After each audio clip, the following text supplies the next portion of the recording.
এই ফোনটা অনেক পুরাতন হয়ে গেছে, বাইরে বইলা একটা নতুন ফোন কিনা নিমু। দেখি বন্ধু সাইড দে, একটু বসি।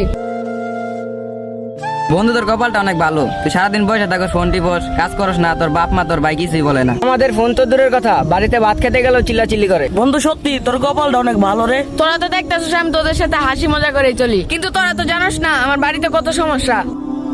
এই দাঁড়া, এত সকাল সকাল কই যাইতাছস? ভাই একটু বন্ধুদের সাথে ঘুরতে যাই। সারাদিন শুধু টই টই করে ঘুরে বেড়াস, পড়াশোনা কিছুই করস না, কোনো কাজও করস না। তোরে কি বসাই তুই বাদ দিমু? ভাই কাজ তো করবোই, আর একটু সময় দাও আমারে। তোরে কি বসাই তুই বাদ দিমু? আমি এতদিন বাসা থেকে বাইরে হয়ে যাইস। বন্ধু ঠিক বলছস, ছেলেরা যদি কাজ না করে তাহলে তাদের কোনো দাম নাই। ঠিক বলছিস বন্ধু, ছেলেদের জীবন এতটা সহজ না। ছেলেরা যদি ইনকাম করতে পারে তাহলে তারা বাবা মার চোখে ভালো ছেলে, আর যদি ঘরে বেকার বসে থাকে তাহলে আমাদের মতো প্রতিদিন কথা শুনতে হয়। বন্ধু চল, আমরা আর বসে থাকবো না, আমরা কিছু না কিছু একটা করব। ঠিক বলছিস বন্ধু, এভাবে আর বসে থাকবো না। সবাই আমাদের ফেসবুক পেজ থেকে ঘুরে আসেন, ওইখানে নতুন নতুন ভিডিও আপলোড করা হয়। ফেসবুক পেজের লিঙ্ক টিকটক আইডির বায়োতে দেওয়া আছে।